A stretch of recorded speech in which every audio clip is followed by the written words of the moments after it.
Well, good afternoon and welcome to the 19th Annual Business Days at the Capitol.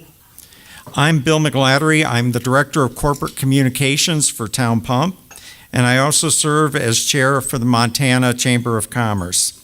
I'd like to take a few minutes and to set up the event for you. Prior to 2001, many of the local chambers would come meet with the Montana Chamber and legislators at the start of session. Back then, it was called Chamber Days. In 2002, we started holding it as an annual event, reinforcing that business issues don't only arise during the legislative session, but every 2 years. Now, Business Days at the Capitol has grown into the largest business advocacy event of the year and the largest gathering of legislators outside of the session. We thank the local chambers, lawmakers, and the business community of Montana for making this event a success every year and for your continued support of the Montana Chamber and our mission. Business Days is also successful due to the many sponsors who, without their backing, we would not be able to put this together. And I would like to thank our sponsors, starting with our platinum sponsors, Big Sky Chamber and Visit Big Sky, Blue Cross Blue Shield, Charter Communications, and Town Pump. Our gold level sponsors include AT&T, Associated Employers, Boeing, Cloud Peak Energy, First Interstate Bank, Montana State Fund, Northwestern Energy, and Pacific North Health Plans. We have silver level sponsors including Billings Clinic, Crowley Fleck Law Firm, CenturyLink, Glacier Bank, High Heat Industries, and Russell J. Spica CPA, Microsoft, Mid-Rivers Communications, Montana Health Co-op, Montana State University, Office of Commissioner of Higher Education, Republic Services, Shodare Children's Hospital, TransCanada, Tri-County Implement, the University of Montana, Valley Bank of Helena, VisionNet, and the Washington Companies. Our bronze level sponsors include BNSF Railway, Denbury Resources, Montana Bankers Association, Montana Hydraulics, Montana State Library, Montana's Credit Unions, Morrison Merrily, Payne West Insurance, Sabine Stillwater, Tow Hall, and Weyhauser. And our copper level sponsors this year include Great Falls College MSU, the Kalispell Chamber of Commerce and Convention and Visitors Bureau, Midland Claims Services Incorporated, and Industrial Injury Claims, and UBS. Would you please join me in thanking them for making this event possible?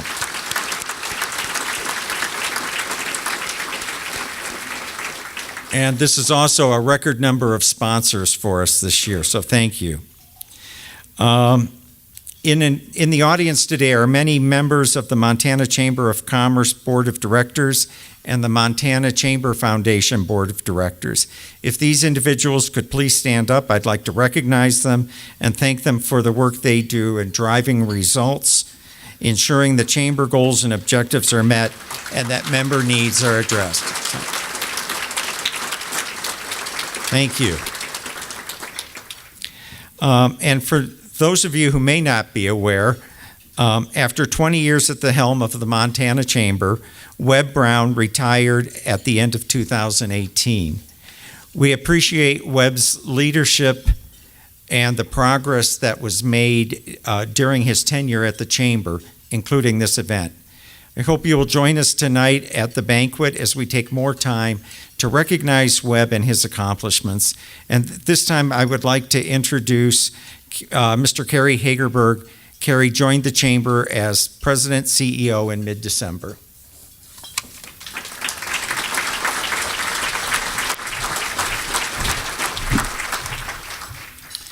Wow, thank you, Bill.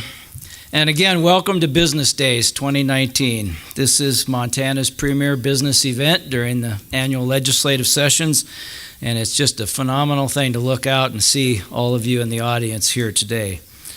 I'd like to thank Bill and the members of the Board of Directors of the Montana Chamber for their confidence in hiring me as an interim CEO during the legislative session. It kind of came unexpectedly as I retired from the Montana Contractors Association. But what an honor, what a pleasure, and it's humbling to stand here in front of you today. As Bill mentioned, we have a record number of attendees for business days. We have a record number of sponsors, and it's a testimony to the confidence that you all have in the Montana Chamber's ability to deliver on our value proposition of enhancing Montana's business climate. Last night, when I was talking with my wife of 36 years, I said to her, I was packing some stuff, and I said, "Shirley, in your wildest dreams, did you ever imagine that I would be standing in front of 200 and some people tomorrow morning at noon at the Montana Chamber of Commerce as the president CEO in one of Montana's most prestigious business events?" And she looked at me and she said, "Honey, I hate to break the news to you, but in my wildest dreams, you don't even show up." Sometimes spouses can do that. But again, I don't have a whole lot to say other than welcome. I encourage you to use this opportunity to network with legislators, with elected officials. We're just absolutely elated that Senator Daines and Congressman Gianforte are with us for lunch today. Governor Bullock will address the luncheon tomorrow. We have legislative leaders who will be on tap tomorrow morning for the Eggs and Issues breakfast. And last night we had a little gathering of the chamber and the foundation boards of directors, and we do a little thing. I'd never participated in it before, and it's called the Big Sky Roundup, and everybody in the room stands up and gives a little summary of what's happening in their industry, their area of the state, and so on. And there were the usual kinds of concerns that were expressed on, what tariffs might be doing to various industries, manufacturers, agriculture, et cetera. And there were concerns about the regulatory environment, and banks had concerns about interest rates and so on. But the overall permeating theme was that Montana's economy is really doing pretty well. And if the political climate can remain somewhat stable and we get some of these issues resolved at the federal level, that Montana is very well poised for economic growth, for job growth, and for a very healthy business environment. So to that end, we welcome you again. We encourage you to interact with your legislators, not only here during business days, but throughout the session. We'll be calling on members periodically to engage. We hope to make it easy for you to do that. And thank you very much for being here, and enjoy the next 2 days. Bill?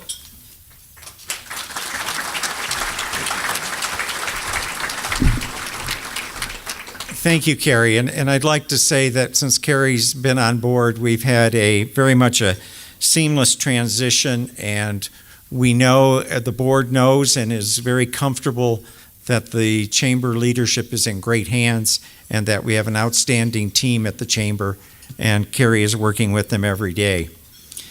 Traditionally, the opening luncheon at business days at the Capitol has been reserved for the state of business in Montana. And I want to briefly touch on a few things, but we're going to forego an in-depth look as that we have the privilege of having Senator Daines and Congressman Gianforte with us today. For those of you who've known me, I spent the past 13 years as Director of Hotel Operations for Town Pump. I've served on the Governor's Tourism Advisory Council, so tourism is a passion of mine. And it's important to support a diverse economy in Montana that plays to its strengths. One such industry driving significant growth over the past 10 years is Montana's visitor economy. In 2017, the 12.5 million non-resident visitors to our state supported nearly 54,000 jobs with a payroll of $1.4 billion and infused $3.4 billion into Montana's Main Street businesses. The power of travel promotion is and will continue to be an economic engine for Montana. As a result of these expenditures, These expenditures generated $205 million in state and local taxes, which is relevant to the conversations that are about to begin here in Helena between the governor and the legislature as they work to pass a balanced budget. It is important to note, however, that this success is not accidental, but rather a very intentional effort due to the tireless efforts of Montana's Office of Tourism and Business Development, the 7 tourism regions, and the 19 Convention and Visitors Bureaus, and the thousands of local businesses spending to create awareness of Montana as a place to visit through the effective and consistent promotion. The cohesive marketing promotion, Discover the Moment, falls under the 3 Montana brand pillars. First pillar is more spectacular, unspoiled nature than anywhere else in the lower 48. Second is vibrant and charming small towns that serve as gateways to our natural wonders. And the third is breathtaking experiences by day and relaxing hospitality by night. Really sounds like a place for people to come and visit. Tourism's impact stretches far beyond this economic growth with its contribution to air service development throughout the state that makes travel easier for businesses and residents alike. It supports the outdoor recreation economy and draws visitors here as well as residents who live here. It ensures the availability of quality dining and shopping choices and contributes to a myriad of events from sports, music, arts, and culture that make our communities vibrant and alive. Tourism works in Montana, and I'm proud to have taken a few minutes to share the story with you. I think as we move into this new year, the Chamber Board is committed to its Envision 2026 program, and that was established 3 years ago. And there will be literature available tonight at the dinner regarding Envision 2026. We've had a lot of successes and look forward to moving the needle on Envision in the coming year. And with that, let's get on with the program. Unfortunately, scheduling conflicts prohibited Senator Tester from joining us here in person today, but we are grateful that he was able to take a few minutes and record a video for us. Greetings from the United States Senate. I want to thank Webb Brown and Greg Thayer for their continued work to help Montana's businesses thrive. And Webb, congratulations on your service to the Montana Chamber. I wish you the very best in your next adventure. Over the past year, I've worked hard to make sure that Montana's economy is always front and center. And as we turn the calendar to the new year, we must work together to address the issues that face our state's businesses. As a farmer, I know firsthand how important it is to have access to markets to sell what I grow. This administration's harmful trade war has made that harder. It's causing uncertainty for farming and ranching communities, it's driving up prices for builders, and it's ripping money away from Montana's small businesses. I'll keep fighting to defend Montana from these harmful tariffs and push to strengthen our access to international markets so that folks can sell their goods. We also need to tackle our infrastructure challenges head on. Recently, the American Society of Civil Engineers graded Montana's infrastructure as a C. That's unacceptable. I'm willing to work with anyone to find a way to rebuild our roads and bridges, upgrade our sewers, expand access to high-speed broadband infrastructure, and build new opportunities for Montana businesses to grow. For every dollar that we spend on infrastructure, we see great returns in the community. By working together, we can make sure that Montana has all the opportunity it needs to succeed. Thank you again for inviting me to share a few words. It's truly an honor to serve you in the United States Senate.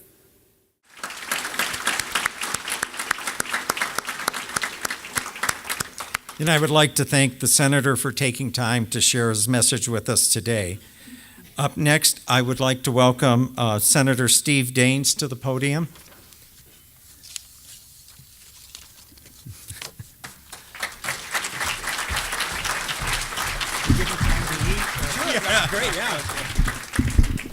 Thank you, Bill. I was reflecting on the last time I was at a town pump. I think it was about 90 minutes ago, actually, coming up through Townsend.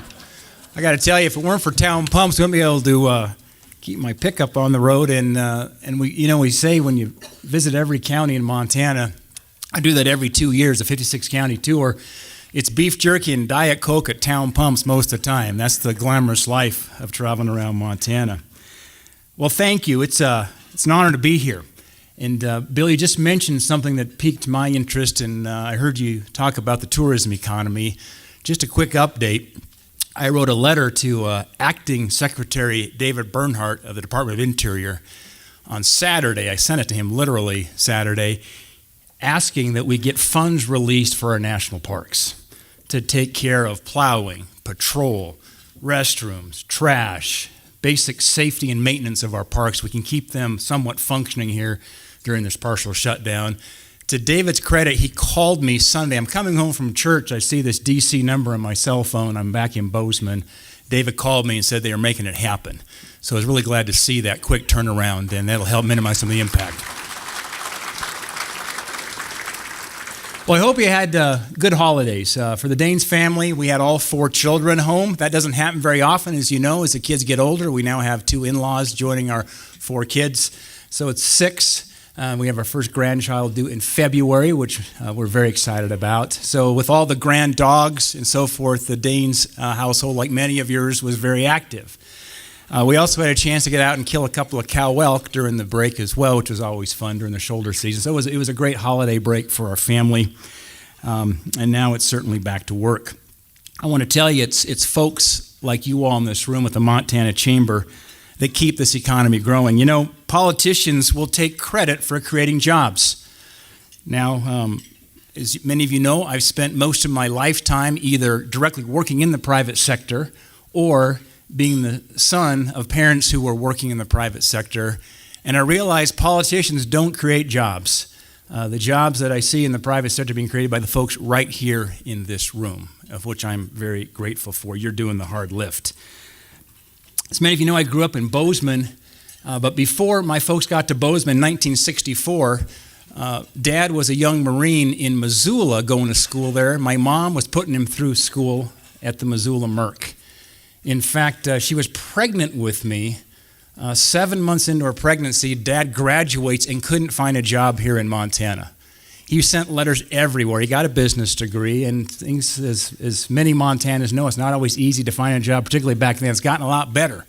Pretty tough back then. And by the way, speaking of the Grizzlies, one of my favorite Grizzly friends here is Attorney General Tim Fox. And Tim, it's been a great 3 years. Thank you. With the bet that we make a bet every year about that Cat Grizz game, and Tim, thanks once again for a great Saturday. Appreciate that a lot. But Dad's a Grizz, I'm a Cat, and when he graduated, he couldn't find a job. He had to leave Montana, and they raced back when I was a year old as quick as they could, and he found a job in Bozeman selling paper products. He was like the original Dunder Mifflin guy in Bozeman, literally. And so he was out selling paper products. Couldn't make a living with my sister was born in Billings, younger sister after her was born in Bozeman. Couldn't keep enough food on the table, so he quit his sales job for this paper company and started up a construction company, not knowing a thing about the business, and grew into a good construction business over the years. But the point of me telling you that is I think a lot of what we do in life, what we learn, is learned around the kitchen table.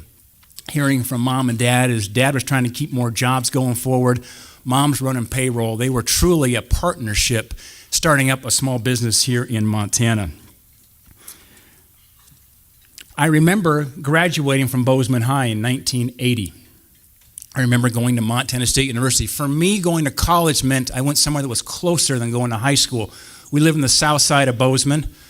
Actually, going to MSU was closer than going to Bozeman High in downtown Bozeman. It was December 19th, 1980. Anybody remember what was going on December 19th, 1980? I see Bob Nyston over here. The prime rate hit 21.5%. Now, there's some of you in this room that don't remember that. You're looking at me like, I can't believe I just locked in a 30-year mortgage at 4%. And I'm telling you, the prime rate was 21.5%.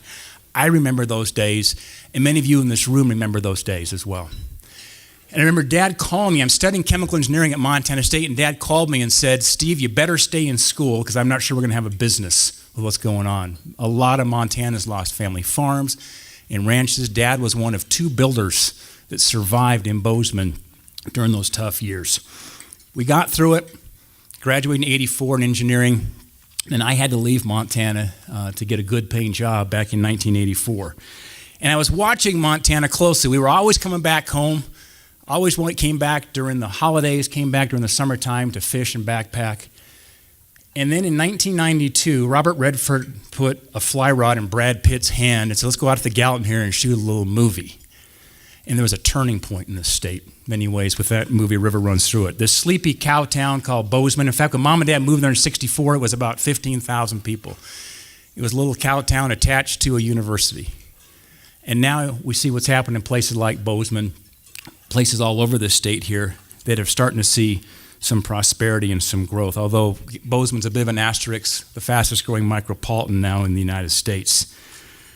But having spent virtually my entire life in the private sector, I very much understand the importance of good public policy that allows you to succeed.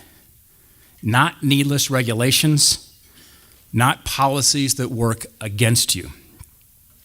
I am grateful to the Montana Chamber. You are to be commended. The partnership we have had over the last few years of the energy summits, we've done 2 energy summits in Billings. We did a tech summit in Bozeman, a tech summit in Missoula, and then an ag summit in Great Falls. Bill, you mentioned the importance of having more cylinders hitting in a more diverse economy in Montana. It's absolutely right. We cannot have our eggs in any one basket. In fact, we had over 3,000 attendees across those summits. And those conversations have literally led to direct benefits here in Montana. Companies like Microsoft, T-Mobile, FICO have made investments as a result of time they spent here in Montana at our summits. And by the way, I know Webb's going to be honored tonight. I just want to thank Webb Brown again for his outstanding leadership and partnership over the many, many years. He'll be dearly missed, and I wish I could be there tonight. I've got to head back to D.C. in the morning, but accolades to Webb. So we're not done yet. We've made some great strides trying to create an environment where economy can grow and where jobs can be created. Let me quickly recap what I've seen happen over the last couple of years. There's a lot of focus on what's going on right now with the partial shutdown. I'll talk about that here in a moment. But it's important to step back at times and look at the things that actually have gotten done. I've got a long to-do list. We've gotten a lot of things done as well. First of all, reshaping the judiciary. There have been 85 new federal judges confirmed this Congress. That is an all-time record in the United States Congress. And if you don't think it's important around getting judges on the bench that understand their role is to not to legislate, but to take a look at the law and make sure it's in accordance with the Constitution, look no further than the Keystone Pipeline. Look no further than the fact that we've got a project ready to go here in Montana. We have a judge that stopped it. I was out in Ekalaka a while back. They were touring me through their beautiful new gymnasium in southeast Montana there, the pride of Carter County. And the graduating class of Ekalaka last year was 6 students. They showed me this beautiful new gym. I said, how in the world did you afford this new, beautiful gymnasium? Because, you know, the movie stars aren't moving to Carter County necessarily. I mean, those are hard-working cow-calf operations out there in a tough part of the state. And the superintendent looked at me and said, Steve, he said, 94% of the revenues for our schools come from pipelines. Keystone Pipeline will generate $60 million plus a year in badly needed tax revenues for a lot of our eastern Montana counties. There's a lot of reasons to be for the Keystone Pipeline, but I would argue education, paying our teachers, and affording infrastructure is part of that discussion as we think about moving forward in the Keystone. It's important we have good judges. Most importantly, with your strong support, we confirmed 2 new Supreme Court justices in Neil Gorsuch and Brett Kavanaugh. Tax relief. We passed one of the largest tax relief bills in the history of our nation.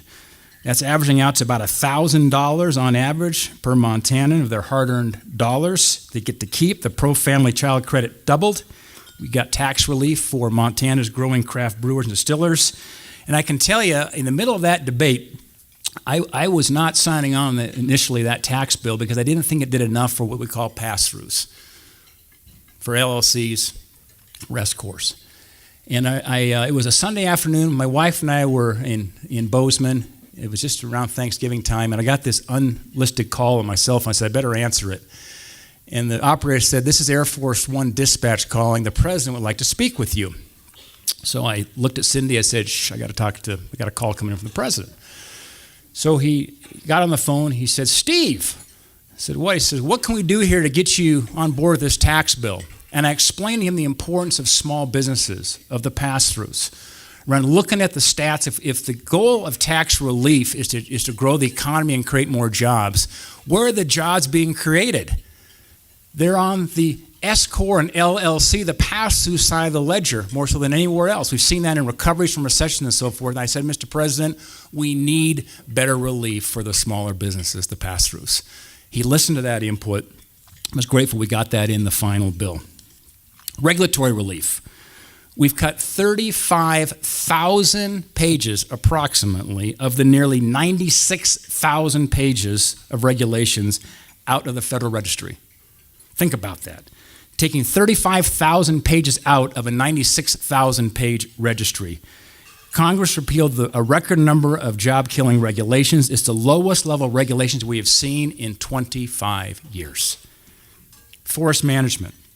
We've got a long ways to go yet on better forest management. We have made some ground there, fought successfully to reduce some excessive federal regs to get our folks back in the forest, managing them versus letting them burn. And we got the Farm Bill passed due, which is a good thing to see. What's the result? More good, high-paying jobs. The U.S. economy, listen to this, is now ranked as the most competitive world economy for the first time in a decade. We experienced the third best year ever in the last 100 years for wage growth. And today, many employers in this room need more people to fill the jobs. The number of Americans participating in the workforce is at a multi-decade low. Many factors are beyond our control, but we can do more to bring more able-bodied adults back into the workforce. We have a serious issue. I know Attorney General Fox is addressing this, is the opioid and meth epidemic. It is decimating working age adults. We also need to reform government assistance programs to be a springboard to independence and not create a sinkhole of dependency. We need to get incentives for people to remain in the workforce if they are able-bodied. We need to drive workforce development and promote more apprenticeship programs. It's time to act on a bipartisan bill that I've introduced to expand important education savings plans, the 529s, to apprenticeships and skilled labor programs. Unfortunately, our successes could be short-lived because too many in Congress and those paid to influence them are trained more to argue about the problems versus to solve the problems. This breakdown has led to failures like this current partial government shutdown. Do you realize this is the 21st government shutdown in the past 44 years? During that same time, listen to this, and I serve on the Appropriations Committee. I just was announced this week I'll also be on the Finance Committee. Energy and Resources and Indian Affairs are my committee assignments. But during that same period of time, Washington has failed 40 out of 44 times to fund the government on time. Can you imagine if you're running your business and you didn't have your budgets locked down and your spendings authorized before the beginning of your next fiscal year? Congress has done that 4 times in 40 years. Needless to say, we are way, way over our budget now, staring at $21 trillion plus in debt. And by the way, regarding shutdowns, I'll be introducing a bill with Rob Portman called the End the Government Shutdown Act. It needs to end this nonsense. Here's what it does.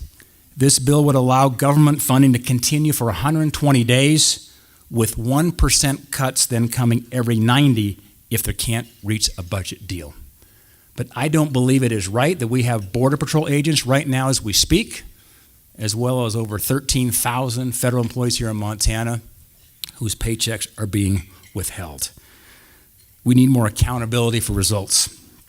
That's why the first bill I introduced, and the first bill I will introduce, is the no balanced budget, no pay. If Congress can't pass a budget that balances, they shouldn't get paid. Furthermore, no member of Congress should receive a paycheck when any part of the government is shut down. I strongly believe that. That's just the right thing to do. I, along with Congressman Gianforte, request that our pay be withheld, the same as it is for those securing our borders until the partial government shutdown ends. It's my hope that divided government with the new Democratic U.S. House majority will show some restraint in pushing a new big government solutions that could slow or potentially reverse the strong economy we see going on at the moment. Let me close with a short story. Senator Kirsten Gillibrand, Democrat from New York. In fact, she replaced Hillary Clinton in the U.S. Senate. You might find it interesting that Senator Gillibrand is a good friend of mine. Now, Senator Gillibrand and Senator Daines's voting records could not be more different. They are absolutely, when she votes one way, I usually vote the other way. And she may be running for president here. You may hear more soon about her aspirations. But let me tell you something. Together, we're working on addressing an issue of our Blue Water Navy veterans who were exposed to Agent Orange off of the Vietnam coast. They received the same kind of Agent Orange exposure as many who are on land because of a bureaucratic hiccup and, frankly, just some negligence. In our opinion, these benefits have been withheld from these Blue Water Navy veterans from the Vietnam era. And we're working on that together. Last year, nearly 2/3 of the bills that I introduced included a Democrat as a co-sponsor. And as a result, I was ranked one of the most bipartisan senators in the United States Senate. At the end of the day, you know this in business. In business, you serve your customers. In public office, we're elected to serve, not to be served. It's something that D.C. could use a whole lot more of. Well, thank you, and let's keep working together to keep growing this great Montana economy. Thanks much.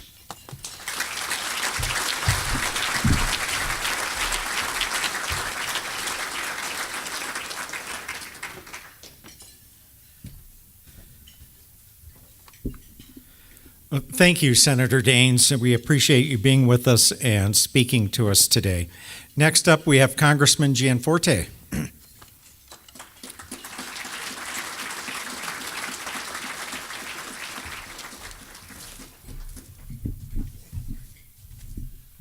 Thank you, Bill.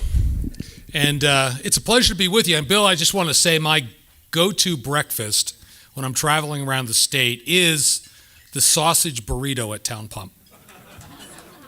Really good. Really good. Well, it's really an honor to be with you today. It's good to see so many familiar faces. You are the ones driving our economy, fostering innovation and creating jobs. And I want to be really clear right from the outset here. Prosperity is not created by government. It's created. Jobs and opportunity are created only in the private sector. They're created by you in the businesses that you run each day. That's the environment I came from. And we need to be working to get government out of the way so that all Americans and Montanans can prosper again. And again, it's a pleasure to be with you. I appreciate the Chamber bringing this together. I want to thank Carrie. Carrie, if you need, I don't know if you're looking for joke material. Where is Carrie? Oh, over there. I have one for you. Did you hear about the 2 silkworms that were in a race? They ended up in a tie. I know, it's bad, but it's better than yours. I want to add my thanks as well to Webb Brown. I know he's not with us, but it's been such a pleasure to work with him over the years. For 20 years, he led this organization. I just, my best to him and in whatever he decides to do. Steve, thank you for your leadership back in Washington. Steve and I had the great pleasure of working side by side in the business that Susan and I started for 12 years. And it's just great to have a partner over in the Senate that we can work together on these things. And Tim Fox, let me just also say thank you for your service here at the state. It's great having somebody there. I know your favorite pastime is suing the federal government, and I so appreciate that for your willingness to stand up and do that. And I'm joined today as well by my lovely bride, Susan, of 30 years. And just like Steve, we're expecting our first grandchild in February. So Steve and I competed in business together, and now we're competing in the family.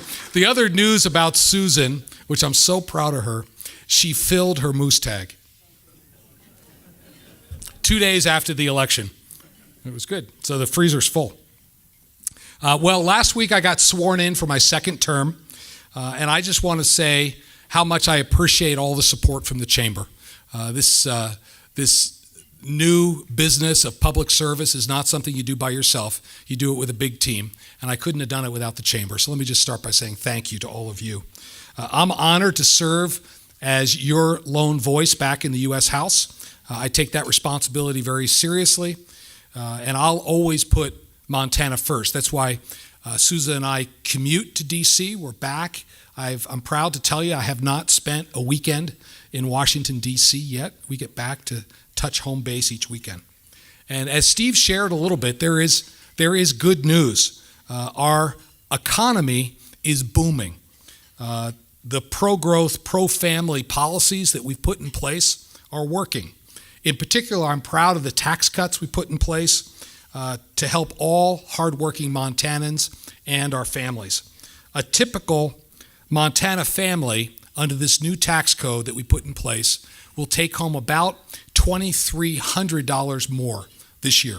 That's money for savings for retirement, for college tuition, or for a new RV, whatever the dream of that family is. I was acquainted with a young gal, a single mom here in Helena. She's going to take home $400 more per month because we doubled the child tax credit. That's a lot of money. It's going to make a difference. It makes the light a lot brighter at the end of the tunnel. Tax reform has also helped Montana businesses grow and create more jobs. I'm particularly proud that we got full expensing for capital investments, and that's allowing companies to put more money to work to expand their businesses. I was up with my friends, the Leaches at Lowenbro in Great Falls, and they were telling me they're buying yellow iron, which I didn't know what it was, but it's excavators and bulldozers, and that's putting more people to work. That's good news. We've also been working on getting rid of unnecessary and burdensome regulations. You all should be able to spend more time with your families or working with customers than filling out paperwork. I had the pleasure of helping a business in Butte, UDAP. They make the bear spray. And the EPA showed up and said they had to use a propellant that doesn't propel. Just think about that for a second. How would you like to go up against a grizzly bear with a spritz bottle? Well, we appealed on their behalf to the EPA and got them a reprieve so they can continue to make a quality product there. And that's part of our job back in Congress, is to make sure the administration's doing the right thing. So cutting taxes and slashing red tape are working in Montana. Our economy is growing at the fastest pace in a decade, and it could grow above 3% for the first time since 2005. That's good news. Since 2016, 4.8 million American jobs have been created. Unemployment is at a 49-year low, and wages are growing at the fastest pace in years. One of the things I'm most proud of is the group of individuals that are seeing the most wage growth is in the lowest income category. They've grown almost 6% just in the last year alone. So we're helping people reach this American dream again. So optimism is on the rise. And the outlook in Montana is strong. We've created 10,000 new jobs since 2016. Montana's unemployment rate is below the national average. And that's all very promising, but there are still causes for concern. Montana still ranks 43rd in the nation in wages, and Montana families struggle to make ends meet. Also, we all know the issue in business right now. Every time I talk to a business person, it's workforce. Where are we going to find people? Montana's workforce has grown barely 3% in the last decade. We just don't have enough workers. Unfortunately, Montana's low wages means that our most valuable export continues to be our children. I know as a dad of 4, I'd like to have them around the table on Sunday afternoon. But if they don't live here, that doesn't happen.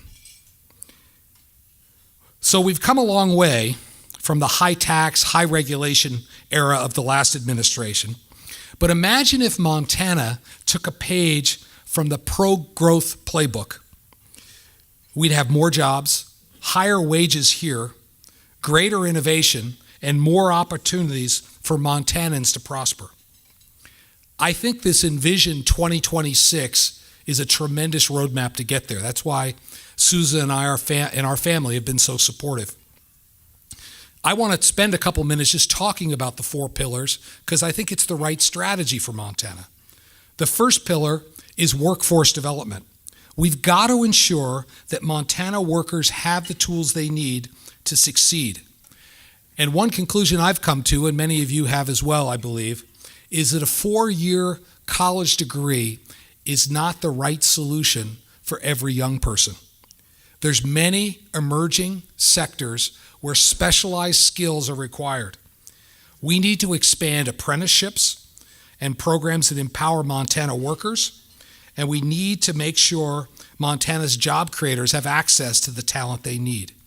That's why our family foundation has been such a strong supporter of helping veterans and lower-income Montanans get skills in the trades. We've had almost 1,000 people go through that program here in Montana in the last 5 years.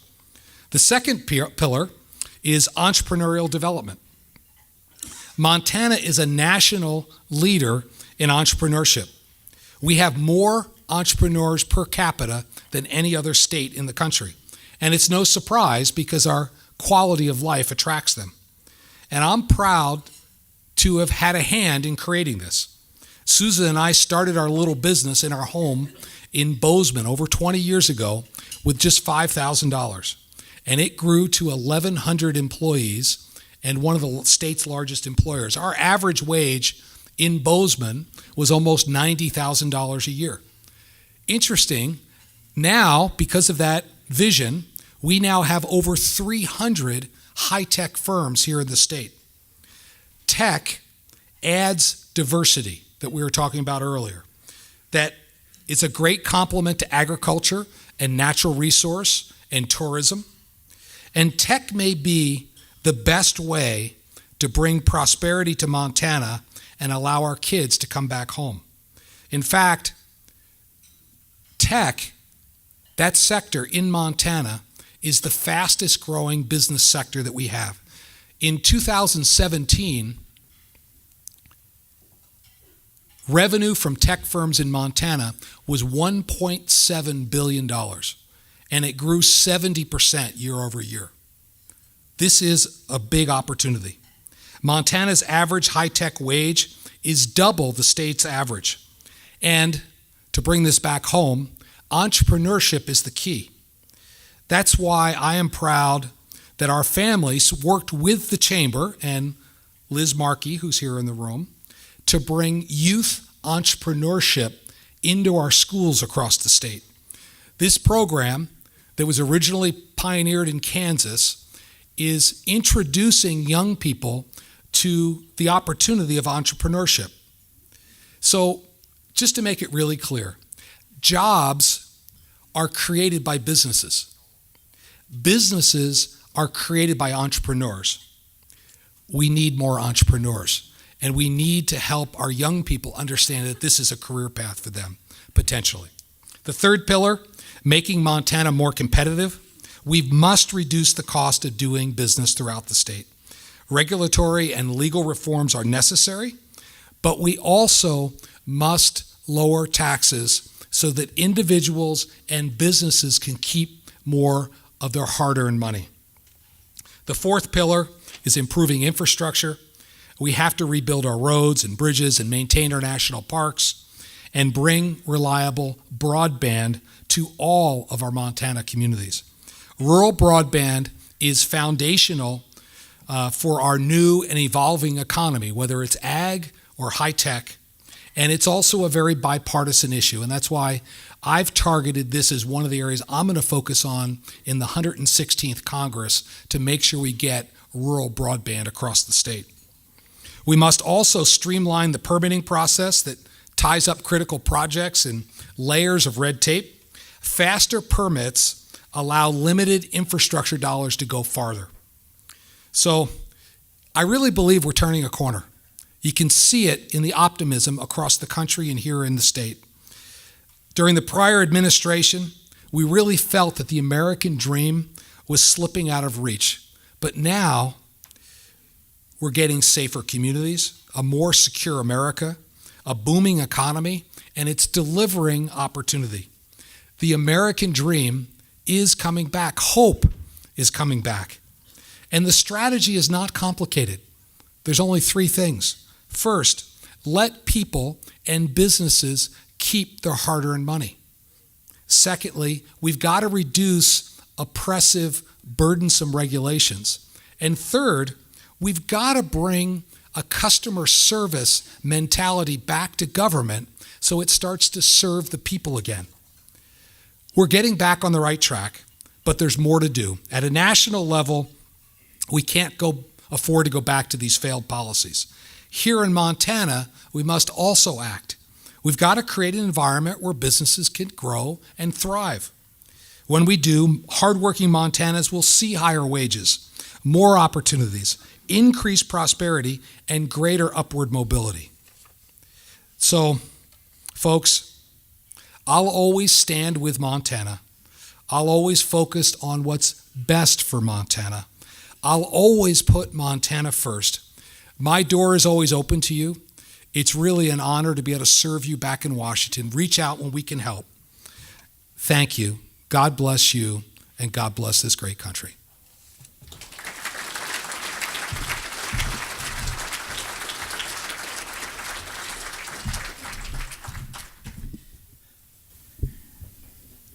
Thank you, Congressman.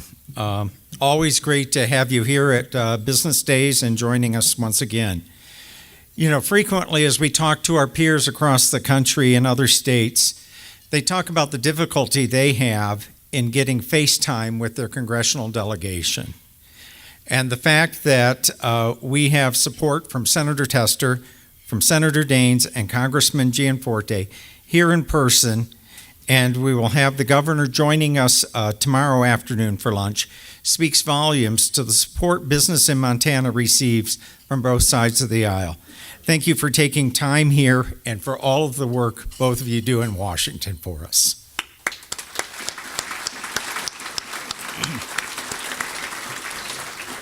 We have a pretty packed agenda over the next 24 hours, and so we're glad you've chosen to be here with us for this event. We have a few minutes before the first seminar, so I'd like to take this opportunity to thank the staff of the Montana Chamber of Commerce, and I'd actually like them to stand. Bridger, Alex, Dan, Margaret, Lee, Dee, and Stacy. And